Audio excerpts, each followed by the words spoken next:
Okay, അപ്പൊ നമുക്ക് സുബീഷിന്റെ cinema വിശേഷങ്ങളൊക്കെ ഒന്ന് ചോദിക്കാം. സുബീഷിന്റെ ഈ ഷൂട്ടിംഗ് ഇതിനൊരു പ്രൊഡ്യൂസർ കൂടിയാണ് സുബീഷ് അല്ലേ? അങ്ങനെയൊന്നുമില്ല, 3-4 സുഹൃത്തുക്കളുണ്ട്. 3-4 സുഹൃത്ത് പ്രൊഡ്യൂസർമാരിലൊന്നല്ലേ? അങ്ങനെ പൈസ ഇല്ല അങ്ങനെ പറയല്ലേ. കുറെ പ്രയത്നിച്ചിട്ടുണ്ട്. എങ്ങനെയാണ് അതിന്റെ ഒരു എഫോർട്ടും എങ്ങനെ ഇത് ഉരുത്തിരിഞ്ഞത്? ഒരു കേന്ദ്ര സർക്കാർ ഉൽപ്പന്നം എന്നുള്ള സിനിമ, ഒരു ഭാരത സർക്കാർ ഉൽപ്പന്നം, ഒരു ഭാരത സർക്കാർ ഉൽപ്പന്നം എന്നുള്ള പേര് വന്നതും ആ ഒരു ത്രെഡിലേക്ക് വന്നത് എങ്ങനെയാണ്? ഇത് നമ്മൾ നിസാം റാവുത്തർ എന്ന് പറഞ്ഞൊരു ഹെൽത്ത് ഇൻസ്പെക്ടർ, മുപ്പര് പത്തനംതിട്ട ജോലി ചെയ്യുന്ന ഒരാളാണ്. അപ്പോൾ അദ്ദേഹമാണ് ഇതിൻ്റെ ഒരു ത്രെഡ് എന്നോട് വന്ന് പറയുന്നത്. അപ്പോൾ സ്വാഭാവികമായിട്ട് ആ കഥ ഭയങ്കര ഇൻട്രസ്റ്റിംഗ് ആണ്. അപ്പോൾ പേരാണ് എനിക്ക് ആദ്യം കൊടുത്തത്, ഒരു ഭാരത സർക്കാർ ഉൽപ്പന്നം. അപ്പോൾ അദ്ദേഹം പറഞ്ഞു, നമ്മൾ വേറെ നായകന്മാരുടെ അടുത്ത് പോയി സമയം കളയണ്ട, നിങ്ങളാണ് ഈ നായകൻ. അപ്പോൾ എനിക്കൊരു ഭയങ്കര ആശങ്ക ഉണ്ടായിരുന്നു, കാരണം നമ്മളെ ഇനി വേറെ സിനിമയിലേക്ക് വിളിക്കുമോ. പിന്നെ ഞാൻ എൻ്റെ സുഹൃത്തുക്കളൊക്കെ പറഞ്ഞു അങ്ങനെ ഒരു സംഭവം മുമ്പ് ഒരു സിനിമയിലൊക്കെ അങ്ങനെ ഉണ്ടായിരുന്നു, നമ്മൾ നായകനായി കഴിഞ്ഞാൽ പിന്നെ നമ്മളെ വേറെ ആളും വിളിക്കില്ല, അങ്ങനത്തെ ഒരു സംഭവം. പിന്നെ എൻ്റെ സുഹൃത്തുക്കളൊക്കെ പറഞ്ഞു ധൈര്യപരം മുന്നോട്ട് പോയി തോന്നുന്നു. അപ്പോൾ അങ്ങനെ ഞാൻ ആ സിനിമയായിട്ട് മുന്നോട്ട് പോയി. അപ്പോൾ എൻ്റെ 2-3 സുഹൃത്തുക്കൾ, അവിടെയുള്ള 2-3 സുഹൃത്തുക്കൾ ഇതിൽ ഈ കഥ, ഈ എന്നോടുള്ള ഇഷ്ടത്തിനപ്പുറത്ത് ഈ സിനിമയുടെ കഥ ഭയങ്കര സംഭവം. നമ്മളെ ഈ കഴിഞ്ഞ മാസം ഈ കേരളത്തിൽ 26,000 ആശാവർക്കർമാരുണ്ട്. അപ്പോൾ അവരെ പ്രതിനിധികൾ എല്ലാ ജില്ലയിലെ മെയിൻ ആൾക്കാർ ഈ പടം കാണിച്ചു ലാൽമീഡിയയിൽ വെച്ചിട്ട്. അപ്പോൾ അവർ ലാൽമീഡിയയിലേക്ക് വരുന്നതിന് അവർക്ക് ഭയങ്കര കൗതുകമാണ്. കാരണം അവർ പടം കണ്ട് വന്നപ്പോൾ അവരെല്ലാവരും കൈയടിച്ച് ഭയങ്കര ഹാപ്പി ആയിട്ട് പോകും. അപ്പോൾ അവർ 26,000 ആളും ഒരു 8-9 ജില്ലയിൽ കൺവെൻഷൻ വിളിച്ചു ഈ പടം വിജയിക്കാൻ വേണ്ടിയിട്ട്. അപ്പോൾ അങ്ങനെ ഒരു മൂവ്മെന്റ് ഒക്കെ ഗ്രൗണ്ടിൽ നടക്കുന്നുണ്ട്, ഞാൻ വെളിപ്പെടുത്തിയില്ല. അപ്പോൾ അത്തരം ഒരു ഈ സിനിമ എന്തായാലും എല്ലാവരും എല്ലാ തരത്തിലുള്ള മനുഷ്യന്മാരെയും ഇഷ്ടപ്പെടും, ആസ്വദിക്കാൻ പറ്റുന്ന സിനിമയാണ്. ഭാരത സർക്കാർ ഉൽപ്പന്നുള്ള ഈ സിനിമയുടെ പേര് മോഡി അറിഞ്ഞു. അപ്പൊ മോഡി ഇന്ത്യയുടെ പേര് തന്നെ ഭാരതം എന്നാക്കി. അതാണ് ഏറ്റവും ഈ സിനിമക്ക് അത്ര ഒരു ഇമ്പോർട്ടൻസ് ഉണ്ട്. ഈ സിനിമ പ്ലാൻ ചെയ്തപ്പോ ശേഷമാണ് ഭാരത് എന്നുള്ള പേര് വരാനുള്ള ആഗ്രഹം. ഇതിനെ പോലെ പ്രമോഷൻ നമുക്ക് വേറെന്തുകൊണ്ട്, ഇതിനെ പോലെ പ്രമോഷൻ വേറെന്തുകൊണ്ട്. അല്ല, ഇത് ഭയങ്കര സംഭവം പറഞ്ഞത്. കാര്യം നമ്മൾ ആരും ചിന്തിച്ചിട്ടില്ല സംഭവം. ഈ മോദിജി വരെ ഈ ലെവലിലേക്ക്. അല്ല, അത് കറക്റ്റ് ആട്ടോ. നമ്മളെ പടത്തിന് പേരിട്ടതിന് ശേഷം അതാണ് പ്രധാനമന്ത്രി ഇങ്ങനെ ഒരു അതെ. ഓക്കെ, ഞാൻ മൈക്കുമായിട്ട് വരാം. എന്താ പറഞ്ഞേട്ടാ ഡിസ്കഷൻ എങ്ങനെയായിരിക്കും മനസ്സിലായില്ലേ? ഒരു കാര്യം കിട്ടിക്കഴിഞ്ഞാല് അത് ഞങ്ങൾ പൊലിപ്പിച്ച് ഒരു വിധത്തിലാക്കും. അതിന്റെ അകത്ത് യാതൊരു വ്യത്യാസമില്ല. രാവിലെ തുടങ്ങി കഴിഞ്ഞാൽ ഒരു 2 ദിവസത്തേക്ക് അത് തന്നെയായിരിക്കും. ഒരാളെ കിട്ടിയ കൊന്ന് കുഴിച്ചുമൂടി കെട്ടിയിലടങ്ങിയിരിക്കുന്നു. പിന്നെ ഇതിൽ നിന്ന് ഉയർത്തെഴുന്നേറ്റ് വരാൻ സമയം എടുക്കുന്നത് എന്താണ്? ഇത് പുതിയൊരു ആളോട് വന്നിട്ടുണ്ടല്ലോ സുബീഷ്, പുതിയൊരു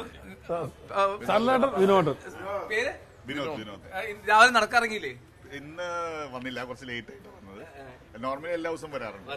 ഓക്കെ, ഞാൻ ബാക്കി എല്ലാവരോടും ഇങ്ങനെ വിശേഷമൊക്കെ ചോദിക്കുന്നത്. എന്ത് ചെയ്യുന്നു? ഞങ്ങൾക്ക് ബിസിനസ്സാണ്. ഓക്കെ, അപ്പൊ എന്താണെങ്കിലും പരിചയപ്പെട്ടു, നമ്മൾ ആദ്യം പരിചയപ്പെട്ടിരുന്നു.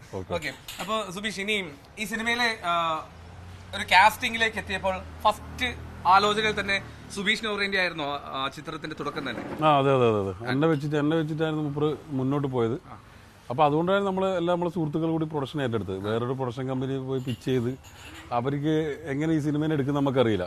കാരണം ഞാൻ 1.5 വർഷമായി വേറൊരു സിനിമയിൽ പോലും അഭിനയിക്കാൻ പോകാതെ ഇതിന്റെ പിറകിലാണ്. അപ്പോൾ അതുകൊണ്ട് ഈ സിനിമ നന്നായി വരാനുള്ള കാരണം നമ്മൾ കുറച്ചുപേർ ഇതിന്റെ ഭാഗമായിട്ട് നിൽക്കുന്നതുകൊണ്ടാണ്. അപ്പോൾ അതുകൊണ്ടാണ് ഈ സിനിമയുടെ റിസൾട്ട് നന്നായിട്ടുണ്ട്. അപ്പോൾ ഇത് മലയാളത്തിലെ കുറേ നടീനടന്മാരിൽ അഭിനയിക്കുന്നുണ്ട്. ലാൽ ജോസ് സാർ ആദ്യമായിട്ട് ഒരു പ്രധാനപ്പെട്ട ഒരു വേഷം ചെയ്യുന്നുണ്ട്. പിന്നെ നമ്മളെ ജാഫർ ഇടുക്കി, ഹരീഷ് കണാരൻ, അജു വർഗീസ്, പിന്നെ ജോയി മാത്യു, വിജയ് ബാബു, 96-ലെ ഗൗരി ജി കിഷൻ, പിന്നെ ഷെല്ലി കിഷോർ, ദർശന നായർ, കുറെ ആൾക്കാരുണ്ട് ഇതിൽ. അപ്പോ ഈ ലാൽ ജോസിന്റെ കാര്യം പറയുമ്പോൾ ഈ ലാൽ ജോസ് ആയിട്ടുള്ള കണക്ഷൻ എന്താണ്?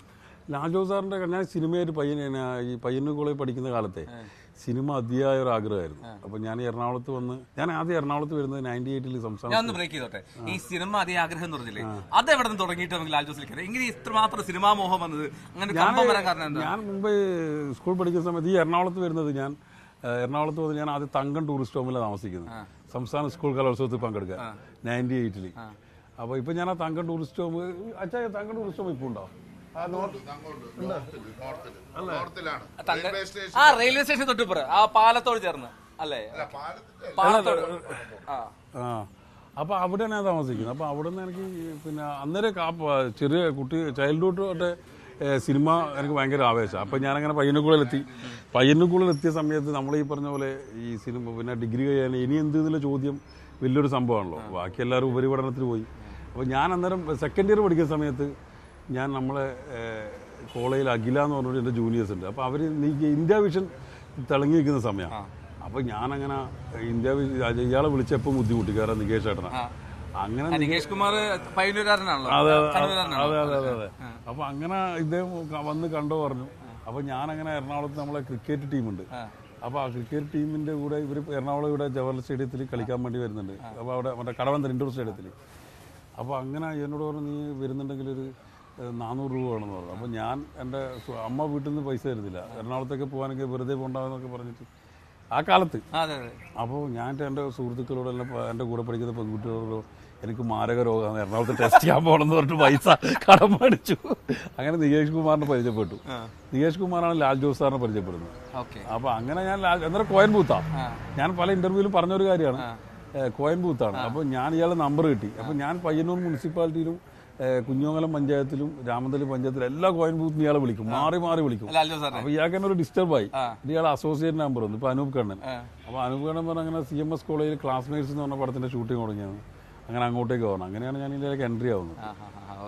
അത് കഴിഞ്ഞിട്ട് പിന്നെ ലാൽ ജോസിന്റെ ഏതാണ്ട് 12 സിനിമ, ടോട്ടൽ 70 കഴിഞ്ഞു. 12 സിനിമകളിൽ ലാൽ ജോസ് സാറിന്റെ കൈവിട്ടില്ല. അതെ അതെ അതെ. ഇപ്പൊ നമ്മൾ മൂപ്പർക്ക് തിരിച്ച് നല്ല വേഷം കൊടുത്തു. അതെ അതെ. അപ്പൊ ഓക്കെ. അപ്പൊ അങ്ങനെ ലാൽ ജോസ് സാറുള്ള കണക്ഷൻ വന്നു. പിന്നെ എല്ലാ സിനിമകളും പുള്ളി ഇങ്ങ് വിളിക്കും, അതോ നമ്മൾ അങ്ങോട്ട് ചോദിക്കും? അല്ല, അത് വിളിക്കും. മൂപ്പര് ക്യാരക്ടറിന്റെ എന്നെ വിളിക്കും, എന്നല്ല പ്രൊഡക്ഷനെ വിളിക്കും. മൂപ്പര് നേരിട്ട് വിളിക്കല്ല, പ്രൊഡക്ഷൻ കൺട്രോളറും അല്ല അതിന്റെ പ്രധാനപ്പെട്ട ആൾക്കാർ വിളിക്കും. ആണല്ലേ. ഈ ഒരു ഭാരത സർക്കാർ ഉൽപ്പന്നം അതെങ്ങനെയാ? ഈ ഒരു കൊമേഴ്സ്യൽ എന്റർടൈനർ ആണോ അല്ലെങ്കിൽ പക്ക കൊമേഴ്സ്യൽ എന്റർടൈൻമെന്റ്? പക്ക കൊമേഴ്സ്യൽ. പാട്ടും എല്ലാം ഒരു പാട്ട് ഹിറ്റാണ്. 2.5 മില്യൺ അടിച്ചു. ആകെ താറുമാറി എന്നുള്ള മ്യൂസിക് അജ്മൽ ഹസ്ബുള്ള, പശ്ചാത്തല സംഗീതം ബാക്ക്ഗ്രൗണ്ട് മ്യൂസിക് അങ്കിത് മേനോൻ, നമ്മളെ ജയ് ഒക്കെ ചെയ്ത. ക്യാമറ അൻസർ ഷാ, മറ്റേ ഇഷ്ക് ജോവാൻ ജോ, പിന്നെ എഡിറ്റിംഗ് ജിതിൻ, പിന്നെ ക്രിയേറ്റീവ് ഡയറക്ടർ രഘുരാമ വർമ്മ. അങ്ങനെയൊക്കെയാണ് നമ്മളൊരു ടീം. ഒരു നല്ലൊരു ടീമിനെ സെലക്ട് ചെയ്ത് പിക്ക് ചെയ്തെടുത്താണ്. അതെ അതെ അതെ. വന്ന് വർക്ക് ചെയ്തവർക്ക് നല്ല ആൾക്കാരാണ്.